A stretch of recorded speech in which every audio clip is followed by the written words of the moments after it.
ദുരന്തം കുത്തിയൊലിച്ച് പോയിട്ട് ഒരു വർഷമാകുമ്പോഴും ചൂരൽമലക്കാരുടെ ജീവിതം സാധാരണ നിലയിലായിട്ടില്ല. ചൂരൽമല ടൗണിനെ ആശ്രയിച്ച് ജീവിച്ചിരുന്നവർക്കിപ്പോൾ എല്ലാത്തിനും മേപ്പാടിയിലെത്തണം. ആശുപത്രിയോ ബാങ്കോ എന്തിന് അവരുടെ ഭാഷയിൽ പറഞ്ഞാൽ ഒരു ഫോട്ടോ സ്റ്റാറ്റ് എടുക്കാൻ പോലും കിലോമീറ്ററുകൾ താണ്ടണം. ദുരന്തം നേരിട്ടല്ലാതെ മനുഷ്യനെ ബാധിക്കുന്നതിന് ഒരു ഉദാഹരണമാണ് ചൂരൽമല.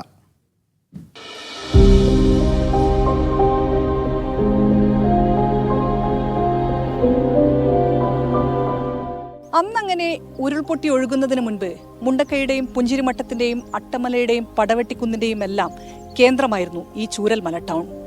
ആളുകൾ സൗഹൃദം പങ്കുവെച്ചിരുന്ന ഇടം, സ്നേഹം പകുത്തുവെച്ച് സാധനങ്ങൾ വാങ്ങി വീട്ടിലേക്ക് കൊണ്ടുപോയിരുന്ന സ്ഥലം. ഇന്നവിടെ ആളനക്കമില്ല.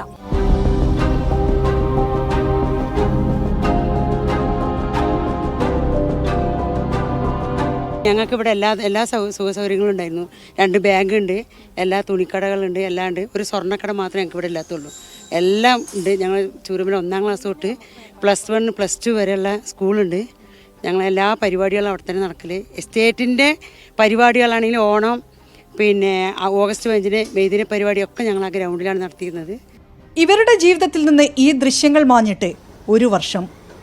ഓർമ്മയിൽ ഇപ്പോഴുമുണ്ട് ഉരുൾപൊട്ടി ഒഴുകി പോകാതെ ആ കാലം. വലിയ ദുരന്തം പെയ്തിറങ്ങിയപ്പോൾ കൺമുന്നിലുണ്ടായിരുന്നവരിൽ പലരും ഒരു നിമിഷം കൊണ്ടില്ലാതായി പോയതിന്റെ ദുഃഖം ഇവരുടെ മനസ്സിൽ നിന്ന് ഇപ്പോഴും മാഞ്ഞിട്ടില്ല. ആ സങ്കടക്കടലിനൊപ്പമാണ് ചൂരൽമലയിൽ ദുരന്തം ബാധിക്കാത്തവരുടെ ജീവിക്കാൻ വേണ്ടിയുള്ള നെട്ടോട്ടവും. ഇല്ലാതായി പോയ ചൂരൽമല ടൗണിനെ ആശ്രയിച്ച് ജീവിച്ചിരുന്നവർക്ക് ഇന്നെല്ലാത്തിനും 13 കിലോമീറ്ററിനപ്പുറമുള്ള മേപ്പാടിയിലെത്തണം. അക്ഷയുണ്ടായി, ബാങ്ക് ഉണ്ടായി, അതൊക്കെ പോയി.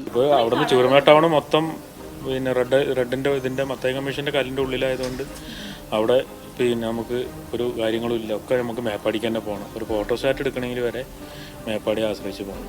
ഒരസുഖം വന്നാൽ പെട്ടെന്നൊരു ചികിത്സയ്ക്ക് പോലും ചൂരൽമലയിലോ പരിസരത്തോ സൗകര്യമില്ല. ഒരു ദുരിതം താണ്ടി ജീവിക്കുന്ന ജനതയ്ക്ക് അത് ഉറപ്പുവരുത്താൻ അധികൃതർക്കും സാധിച്ചിട്ടില്ല. ആനയും കരടിയൊക്കെയാണ് റോഡുമ്മ കൂടെ ഉണ്ടാകുക. അപ്പോൾ ഒന്ന് ജീവൻ പോകാൻ കിടക്കുകയാണെങ്കിൽ, അറ്റാക്ക് വന്ന് കിടക്കുകയാണെങ്കിൽ അവിടെ കിടന്ന് മരിക്കാന്നല്ലാതെ വണ്ടിക്കാരിറങ്ങൂല, പേടിച്ചിട്ട് ജീവനെ പഠിച്ചിട്ട്. അങ്ങനത്തെ അവസ്ഥയാണ്.